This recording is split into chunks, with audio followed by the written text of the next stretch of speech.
जबलपुर संभाग के chief engineer के वर्मा का वाराणसी नगर आगमन हुआ। तो मैं लांजी, मानेगांव, रजेगांव और भी 2-3 डिस्ट्रिक्ट घूमते हुए आज यहाँ के शहरी क्षेत्र में भी गया। इसके साथ ही एक दुर्घटना पिछले 2 दिन पहले हुई थी, वहाँ भी गया, उनके परिवार वालों से मिला। और आज सी साहब ने मुझसे बहुत डिटेल चर्चा हुई, चर्चा हुई है। आप देखेंगे क्या इसमें दिक्कतें हमारे क्षेत्र में आ रही है वो खत्म हो जाएगी। तो उद्देश्य कुल मिला के यही कि हमारी सप्लाई व्यवस्था ठीक हो, मेंटेनेंस में कोई कमी हो तो वो ठीक हो और उपभोक्ताओं को अनवरत 24 आवर्स और 10 घंटे के क्षेत्र में बिजली मिले। विद्युत विभाग के मुख्य अभियंता जबलपुर ने किए बालाघाट का 2 दिवसीय दौरा। प्रस्तावित नवीन अति उच्च दाब कनेक्शन 132 केवी सब स्टेशनों का किए निरीक्षण। लांजी विद्युत दुर्घटना में मारे गए एक ही परिवार के 3 लोगों की मौत का लिए जायजा। पीड़ित परिवार से मिले, दिए मदद का भरोसा। बालाघाट जिले के लांजी क्षेत्र के अंतर्गत विद्युत तार की चपेट में आने से मोटरसाइकिल में सवार एक ही परिवार के 3 लोगों की दर्दनाक मौत पर जहां प्रदेश के मुख्यमंत्री डॉक्टर मोहन यादव ने गहरा दुख व्यक्त कर पीड़ित परिवार को मुआवजा देने की बात कही है, तो वहीं इस मामले में जबलपुर संभाग विद्युत विभाग के मुख्य अभियंता KL वर्मा भी बालाघाट के 2 दिवसीय दौरे पर पहुंचे, जिनके द्वारा 24 जून को लांजी नेवरवाही मार्ग पर सर्रा निवासी 5 परिवार में पति पत्नी और एक अन्य युवक की बिजली तार की चपेट में आने से हुई मौत के घटना स्थल का जायजा लिए और पीड़ित परिवारों से मुलाकात कर घटना पर गहरा दुख व्यक्त कर उचित मुआवजा देने और इसके अतिरिक्त विद्युत परिवार की ओर से एक अलग सहायता फंड बनाकर छोटे बच्चों के नाम पर फिक्स डिपॉजिट करने और शिक्षा के लिए हर प्रकार की सहायता करने का आश्वासन भी दिए। मौके पर उपस्थित ग्रामीणों के द्वारा मुख्यालय लाइनमैन के विरुद्ध गहरा रोष व्यक्त करते हुए बताया गया कि यदि मुख्यालय में लाइनमैन द्वारा समय पर फ़ोन उठा लिया जाता और लगातार लाइन का रखरखाव किया जाता तो घटना को टाला जा सकता था। मुख्य अभियंता द्वारा तत्काल लाइनमैन के विरुद्ध 7 दिवसीय नोटिस देकर कार्रवाई के निर्देश दिए गए। मुख्य अभियंता द्वारा लांजी, भानेगांव और रजेगांव वितरण केंद्र का निरीक्षण किया गया। निरीक्षण के दौरान परमिट बुक और FOC रजिस्टर समय का उल्लेख न होने के कारण गहरी नाराजगी व्यक्त की गई। इसके अतिरिक्त सब स्टेशन 11 केवी लाइन एवं उपभोक्ता कंप्लेंट रजिस्टर को चेक किया गया। वितरण केंद्रों में sub station load register, sub station permit book और उपभोक्ता कंप्लेंट रजिस्टर में शिकायत पूरे विवरण के साथ और शिकायत कब प्राप्त हुई और उसका निराकरण समय रजिस्टर में दर्ज करने के निर्देश दिए गए। अपने 2 दिवसीय दौरे में बालाघाट जिले की विद्युत व्यवस्था और समस्याओं को लेकर समीक्षा बैठक भी किए। इसके अलावा वाराणसी विधायक विवेक पटेल और पूर्व मंत्री प्रदीप जायसवाल और स्थानीय जनप्रतिनिधियों से मुलाकात कर वाराणसी खैरलांजी क्षेत्र के विद्युत समस्या पर भी चर्चा कर समस्या का निराकरण करने का आश्वासन दिया गया। साथ ही यहां मुख्य अभियंता KL वर्मा के द्वारा क्षेत्र में दर्जनों ट्रांसफार्मर, विद्युत तार बदलने का आश्वासन दिया गया। वहीं मीडिया से चर्चा करते हुए वाराणसी विधायक विवेक पटेल और मुख्य अभियंता KL वर्मा ने विद्युत व्यवस्था और समस्या पर अपनी बातें भी रखी। स्वागत है आपके साथ, मैं हूं मनीष चढ़ाऊ। आज जबलपुर संभाग के चीफ इंजीनियर के वर्मा का वाराणसी नगर आगमन हुआ। पिछले कई दिनों से लगातार वाराणसी विधानसभा एवं खैरलांजी विधानसभा क्षेत्र में कटौती को लेकर, विद्युत कटौती को लेकर समस्याएं बन रही थी, जिसके बाद आज चीफ इंजीनियर का आगमन वाराणसी हुआ, जहां उन्होंने स्थानीय कांग्रेस कार्यालय में विधायक विवेक पटेल से मुलाकात की और जनचर्चा में उन्होंने मीडिया से चर्चा करते हुए तमाम बातें कही हैं, जिसमें 123 नए ट्रांसफार्मर वाराणसी विधानसभा क्षेत्र में लगने की बात कही है। वहीं लगातार कटौती को लेकर जो समस्याएं बन रही है उसके निराकरण के लिए विद्युत विभाग लगातार प्रयासरत है और आने वाले समय में रबी की फसल के पहले इस समस्या का भी समाधान पूरी तरीके से करने की बात चीफ इंजीनियर ने आज मीडिया से कही। इसके साथ ही अन्य विषयों पर भी चर्चा हुई, जिस पर विधायक विवेक पटेल से भी मीडिया ने बात की, तो उनका भी कहना है कि चीफ इंजीनियर ने उन्हें आश्वस्त किया है कि आने वाले समय में विद्युत कटौती को लेकर जो समस्याएं वाराणसी और खैरलांजी विधानसभा क्षेत्र में बन रही है उन्हें पूरा करने के लिए वे प्रयासरत हैं। कि आज जबलपुर संभाग के हिसाब आए हुए हैं, क्या चर्चा हुई उनसे?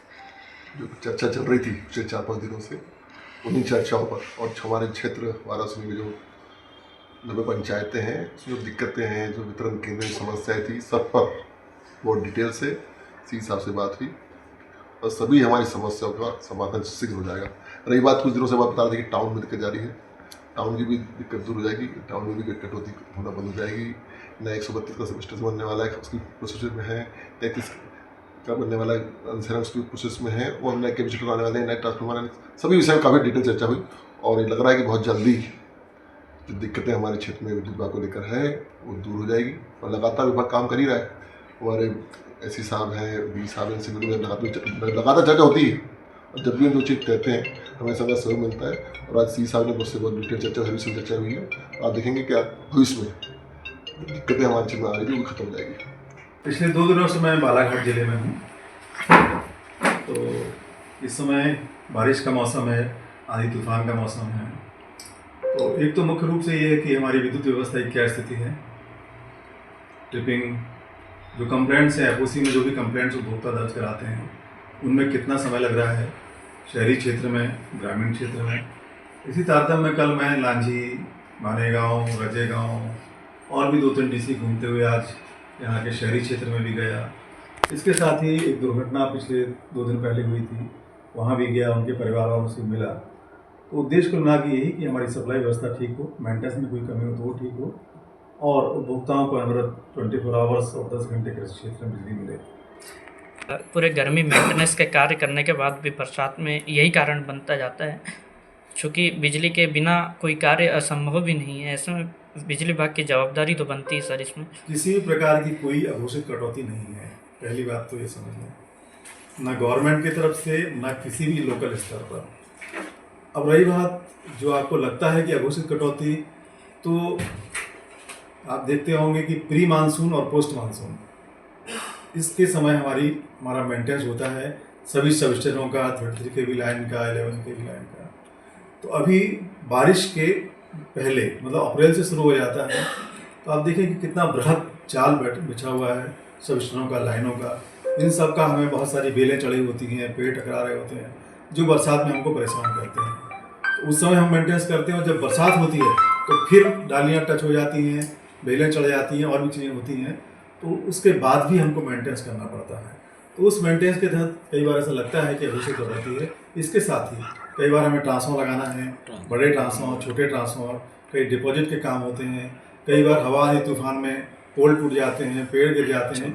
बस यही कारण होता है कि हमें बंद करना पड़ता है या बिजली बंद हो जाती है। बाकी किसी प्रकार की घोषित कटौती किसी सबसे बिल्कुल।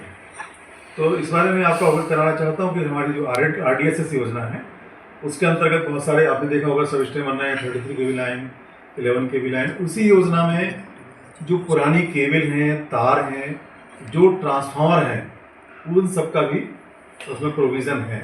वो अभी गवर्नमेंट स्तर पर सैंक्शन के लिए गई हुई है। मैं समझता हूँ कुछ इस समय में वो सैंक्शन हो जाएगी। तो जितने भी पुराने तार हैं, केबल हैं और जो ट्रांसफार्मर जिनका समय पूरा हो चुका है, बहुत जो भी उनकी उम्र होती है, या फिर जहाँ पर वोल्टेज की समस्या आती है, वो सब समस्याएं उन चीज़ों से खत्म हो जाएंगी। सर स्वैच्छिक तो ये नहीं है सर कि स्वैच्छिक हो। और जहाँ तक ये भ्रांतियाँ हैं, ठीक है, मैं भी एक कंज्यूमर हूँ, तो मेरे घर भी स्मार्ट मीटर लगा है। तो ये भ्रांति है कि स्मार्ट मीटर में ये गड़बड़ी वो गड़बड़ी, हमने हर प्रकार से टेस्ट कर लिया है। और जब कभी ऐसा लगता है किसी कंज्यूमर को कि भाई स्मार्ट मीटर लगाने से मुझे दिक्कत है, तो हमारा ये कहना है कि हम उसी मीटर को जो पहले लगा था, उसी मीटर को चेक मीटर के रूप में आपके यहाँ लगा देते हैं, या उसको भी लगा रहने देते हैं, इसको भी लगा देते हैं, महीना में लगा रहने दें, फिर देख लें, अगर आपको लगता है तो ठीक है। कंज्यूमर को ये डाउट सर क्लियर ये करिए। इसमें ये टेक्निकल एक विषय है कि लाइट नहीं रहती, उसके बाद भी चालू रहता है। उसमें एक फंक्शन है, बैटरी सिस्टम है, ठीक है ना, मीटर को चालू रखने का। मीटर को चालू रखने का एक बैटरी सिस्टम है। वो टेक्निकली मेरे को उतना ज़्यादा जानकारी नहीं है, बट मुझे अभी प्रैक्टिकल हमारे अधिकारी जोड़ पर ये प्रश्न आया था, तो प्रैक्टिकल करके वहाँ पर आप ही लोगों को दिखाया था, सभी पत्रकार बंधुओं को बुलाया था, कंज्यूमर को बुलाया था कि देखिए ये सिस्टम है और ये चालू रहने से कोई रीडिंग नहीं पड़ती है, कुछ नहीं रहता, सिर्फ वो मीटर चालू रहता है बस लाइटिंग के लिए, या उसका जो फंक्शन है उसमें कंजम्पशन कुछ नहीं। अच्छा, अभी ये